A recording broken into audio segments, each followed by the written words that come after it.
goals I got for 2021, I'm trying to, everybody goals, go up to another notch. I done touch bases like the family shit. Now I'm trying to help the community. Now I'm trying to get places like this about little daycares and shit. Just anything to generate money and make the community better and shit. Now I got a lot of friends. Now my auntie next to the line. Now you see what I'm saying? And then my friends, and I got kids now. You see what I'm saying? So it never stopped.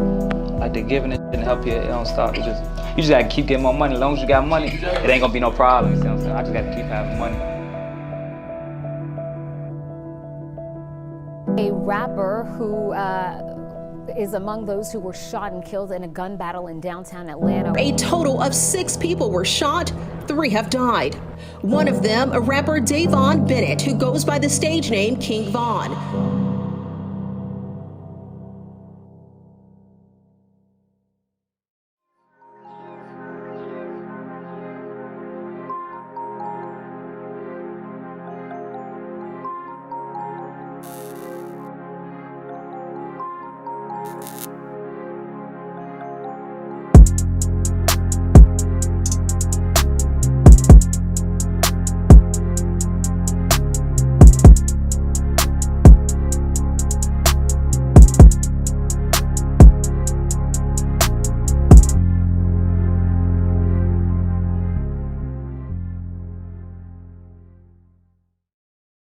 The streets of Southside Chicago has been riddled with violence for quite some time now. Throughout all that violence though, there were diamonds in the rough with immense amount of talent in hip-hop, specifically in a location now known to the world as O Block. The people living there might have known of O Block for quite some time, but the world didn't until Chief Keef, Lil Durk, Fredo Santana, Lil Reese, and many more started to blow up. And as time went on, more and more artists started blowing up from that area, and Chicago finally once again became a big staple in hip-hop. And just recently, an artist by the name of King Von has started to blow up from that exact area. Through his unique flows and his insane street storytelling abilities, he was just another superstar from O Block ready to take off.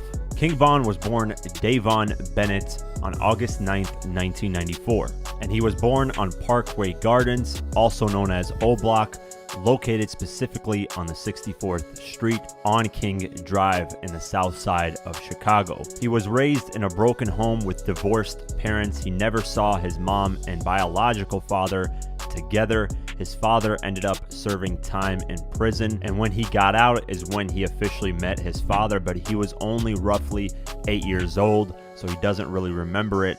Then a couple months later after meeting him, his father was killed. Despite that, King Von ended up getting good grades in school, whether it was through elementary and through middle school. However, around middle school is when King Von says he started getting involved in the street life, because when he got out of school, he was bored and decided to explore the streets with his friends. And around middle school is when he officially met Lil Durk, and they started to hang out as close friends. Don't nobody really know when they started being bad. That shit was really regular. You see what I'm saying? Like, I don't know. I just woke up one day, I was bad as hell. I don't know what the fuck happened. I was just getting good A's and B's. I don't know what happened. School, you see what I'm saying? School over here with the nice teaching and nice people all that. All right, so now I'm going off they from that. Since they nice and being, productive and all, I'm doing my work, I'm in school. But now I'm out of school with the people that ain't doing shit, but on the streets, all they know is being loud, mean, bad, selling drugs, doing this, doing that. So now I'm around them, and now I'm, my environment shit, I'm adapted to that shit. As time went on while being out in the streets, King Von said that he never joined a gang. Instead, he was forced to be in a gang, which would end up being the BD's Black Disciples. And the reason why he says he was forced to be in the gang is because of the environment he grew up in. If you weren't associated with a gang, you would end up getting beat up every single day and robbed. So you had to be associated with the gang for protection and just for peace of mind. No, I ain't joining one. It's just like, since I'm over here, you see what I'm saying? You is where you at. Like if you would have been born where I'm at, you would have had to be gangbang. Just because that's what it is. Or you ain't going outside. And with that lifestyle, obviously came trouble. And the first time King Von got arrested was when he was a young teenager. He got put into juvenile for allegedly armed robbery of a vehicle, and since he was so young, they gave him the option of boot camp. He took that immediately and got out pretty quickly. While his friend Lil Durk was rising in the music scene and becoming a star, he would end up getting into more trouble. And on November 21st, 2012, King Von was arrested and booked in Cook County Jail for unlawful possession of a firearm. And at this point, King Von says he dropped out of high school, which would be his junior year in high school. And without being in school, he devoted himself to the streets fully. And by the time he hit 19, he caught a huge case that potentially could have gave him life in prison at the age of 19. This was a shooting that occurred on May 29th in 2014. Then on July 24th, 2014, he got booked and charged with first-degree murder and 2 counts of attempted murder. King Von ended up spending 3.5 years trying to fight this case, and while being in prison, he didn't waste any time being in there. He ended up getting his GED, and on top of that, he ended up writing his own music for the first time ever because he was planning on beating this case, getting out, and focusing on music like Lil Durk had told him to. And then they charged me, the case I just got out for first-degree murder and 2 attempt murders. They charged me with that shit. And I beat that. I mean, I'll get you for that shit. While in prison too, he ended up getting a cell room with an 80-year-old man, and he would end up taking care of him throughout his whole prison bid. He would push him in his wheelchair. He would remind him to take out his dentures when he went to sleep. And of course, this old guy ended up calling him grandson, and he also got the name grandson because of how he was carrying himself in prison. He was showing respect. He was showing he was a leader in the BD thing. It be old men like they'll put you in the cell with like 7. They put me in cell like that was that I gotta help him I gotta push him in the wheelchair. They put me in there with a nigga that nah, for real, like I'm in a cell with a nigga that's 80. I gotta take him to lunch.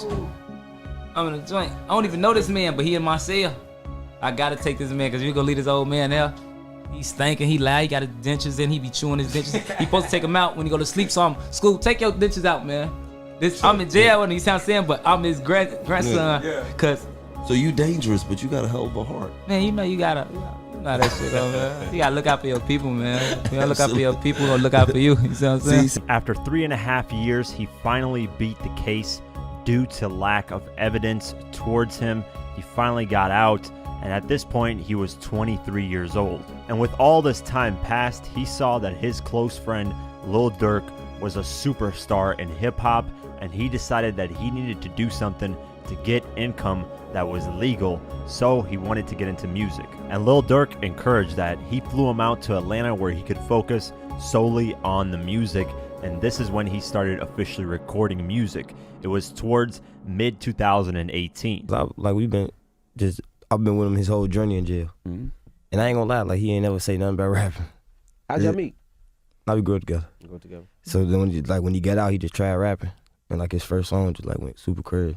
Big shout out to Swagbucks for sponsoring today's video. If you don't know, Swagbucks is an easy way to earn cash and gift cards by simply doing surveys, watching videos, playing games. I did quite a few of these and they were very quick and earned me quite a bit of cash. They can be used in all kinds of places like Amazon, Walmart, Target, Starbucks, so on and so forth. And that's really needed during the holidays. And since they're sponsoring this video, they're giving you guys $5 bonus if you sign up with the link in the description below. Use that link and you'll get a $5 bonus when you do your first survey. So go ahead and check it out. Swagbucks, link is in the description below.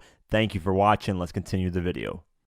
And one of the first tracks he released was with his homie THF Zoo called Beat That Body. And the reception for that track was great, so he kept recording music in Durk's house, and Durk taught him how to write tracks, and eventually he came up with the track Crazy Story. And when he released this track in December of 2018, everyone was going crazy at the crazy storytelling ability of this track, and it was something completely different with multiple flows. We made Crazy Story in my house. Like he ain't know how to write a song, none of that shit. So we had put the cat and that shit just like took over the streets. He kept recording music and eventually released Crazy Story Part 2 with Lil Durk. and Crazy Story Part 3. And by this time, Lil Durk officially signed him to his label, OTF, and Durk brought King Von to all of his interviews to show him the ropes of how to do things as an artist. King Von also opened up a lot of shows for Lil Durk and performed solo in quite a few cities, and from this he got a lot of money. And one of the first things he did when he got $100,000 was go straight back to his old neighborhood in O Block and give back to the people. He was very weary about trying to help his neighborhood, whether it's building daycares for children, trying to give back to his community so it can be a better place. He did that multiple times. It wasn't just one time where he gave $100,000. It was quite a few times. However, King Von would run into more legal trouble, and this time it would be with Lil Durk. On February 5th, 2019, Lil Durk and King Von allegedly shot at somebody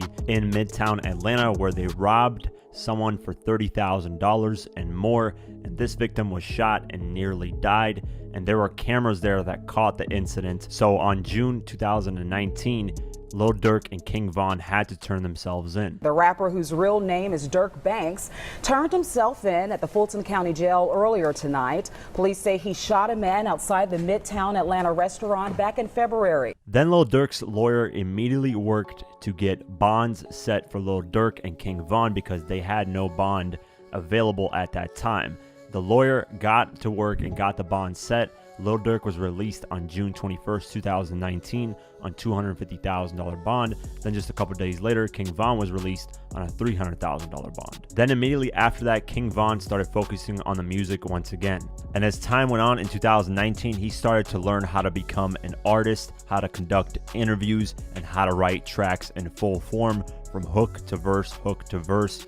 Then he finally dropped his debut mixtape on September 20th, 2019, called Grandson Volume 1. And this mixtape was released independently despite being signed to Lil Durk's Only the Family. It was only distributed by Empire Records, and it ended up peaking at number 75 on the Billboard 200 charts and number 37 on the US R&B and hip hop charts. And the reception once again was amazing. He just kept growing his name in the music industry, and as time went on, he started gearing up to drop his second mixtape. The first single he dropped off his second mixtape was called 2 AM on November 16th, 2019, and just a couple weeks later he dropped the second single, Rollin', on November 29th, 2019. Then on February 21st, 2020, he dropped the third single, Took Her to the O, and this is one of the singles that caught a lot of heat and became one of his biggest records. And this song to date, as of the making of this video,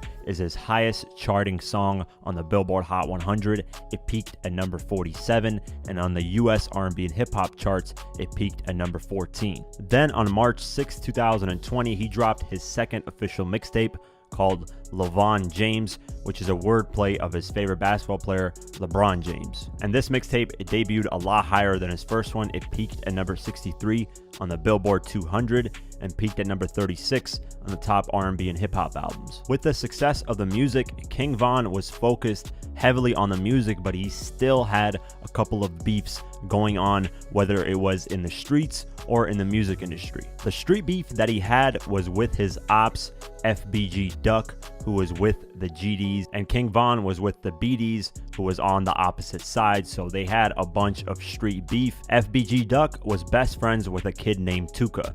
Tuka was murdered at the age of 15, and rappers that were part of the BDs, which was the ops, would make fun of Tuka's death, saying things like, "We're smoking on that Tuka," and King Von would actually do that in a couple of his tracks, such as All These Guys featuring Lil Durk.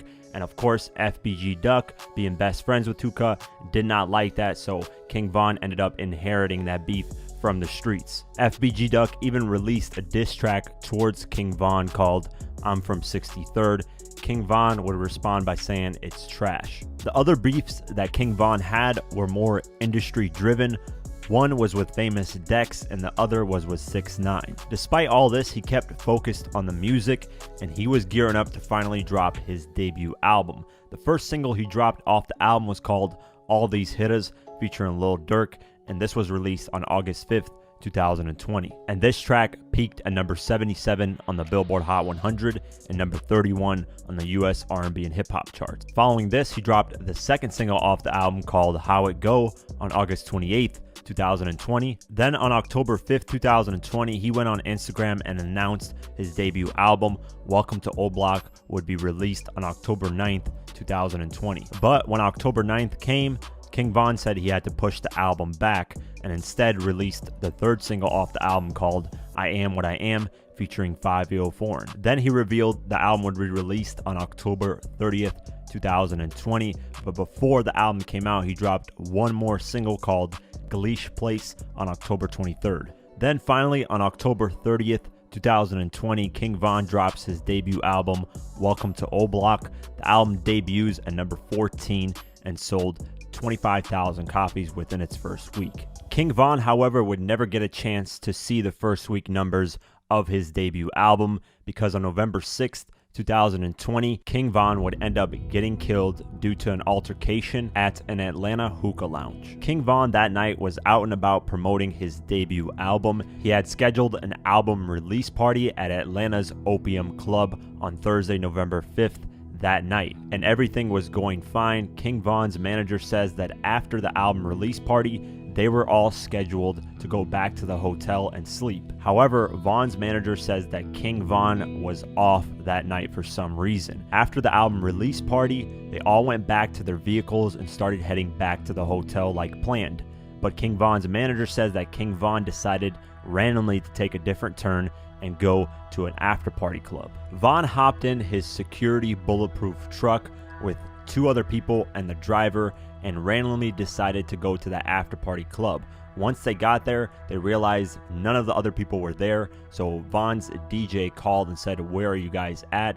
And that's when they realized that Von decided to go into an after-party club and not go back to the hotel. So after King Von's team finally came to the after-party club where King Von was at, they said that King Von was staying in his bulletproof truck for 30 to 35 minutes, not going into the club at all. King Von's friends decided to go back into their vehicles because it was really cold out that night and they were wondering, what is King Von doing? King Von's manager then comes into the passenger side of King Von's security bulletproof truck and asks him, "Why is it taking forever for you to go inside? Let's go." He then says, "Let's go."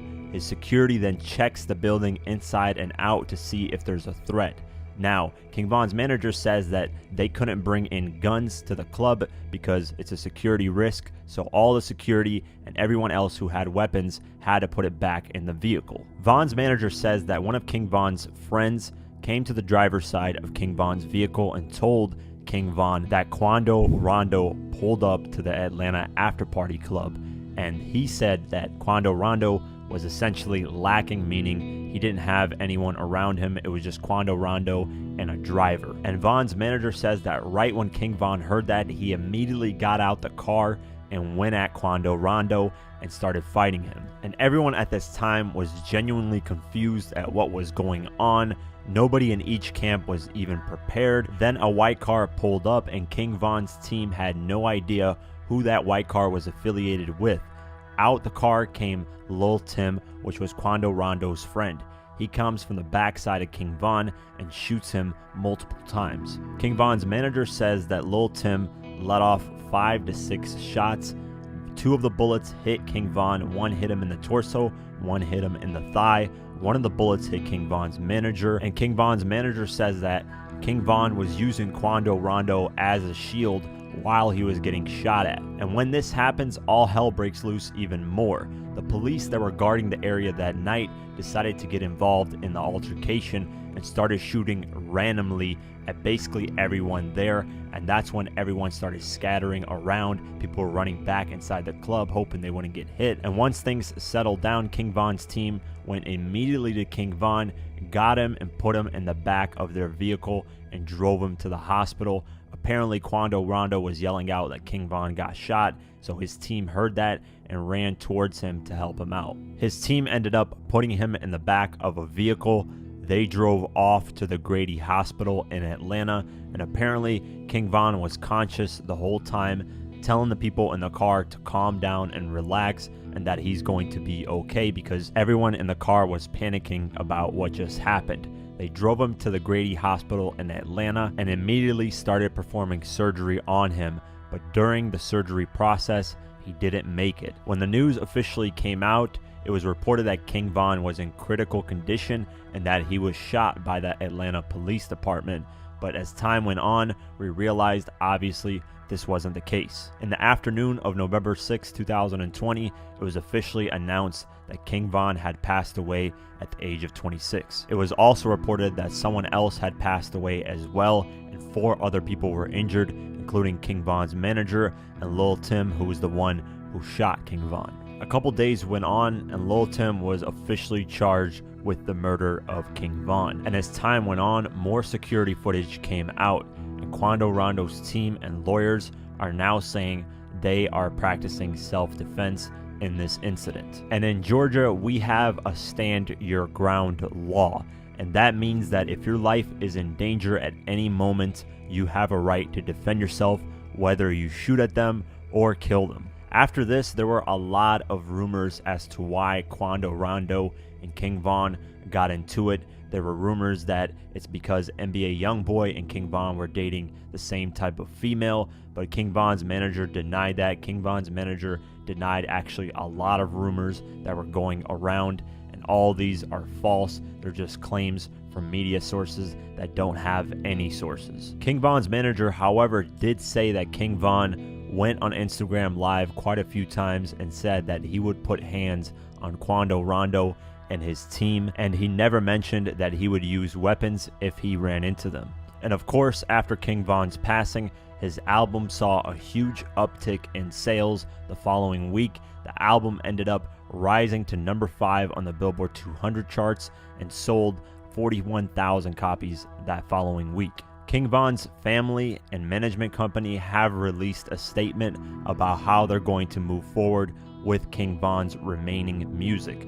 They said, "Thank you to everyone who has showed their outpouring of love for King Von. You all played a massive role in Von's accomplishments, and by continuing to play his music and sharing your stories about how he has inspired and influenced you all, you're keeping his legacy alive. To celebrate Von's artistry, vision, and the immense love that he had for his fans, we will be continuing his rollout of Welcome to O Block while working to share unreleased music and interviews that he devoted his creativity into completing. Von had also been working on new endeavors that we will be announcing down the line. Love, Von's family and team." Von had plans of putting on all the people around him. He was actually going to get most of the people around him signed to a record deal and have them have $50,000 in their pocket. He's gone back to O Block and given back $100,000 quite a few times, and he had plans to open up daycares in O Block and just improve the community over there. I only say that to say this: King Von was often painted by the media as this demon person who didn't care about anyone at all. And days before King Von passed, he did an interview where he explained how upset he was at YouTubers or the media in general that were painting him in such a negative light. Now, I'm not saying King Von was the most perfect human being, but we must remember that King Von is just a product of his environment. Any one of us watching this video right now, even me, the one who created it, if we were put in an environment where every day was killing and every day was poverty and every day was struggling, you yourself would turn into a savage because that's the only thing you can do to defend yourself in that environment. Von himself in interviews has said he wishes his mother was born in a better environment because he would have turned out a lot better as well, but he says he was dealt the cards that he was dealt with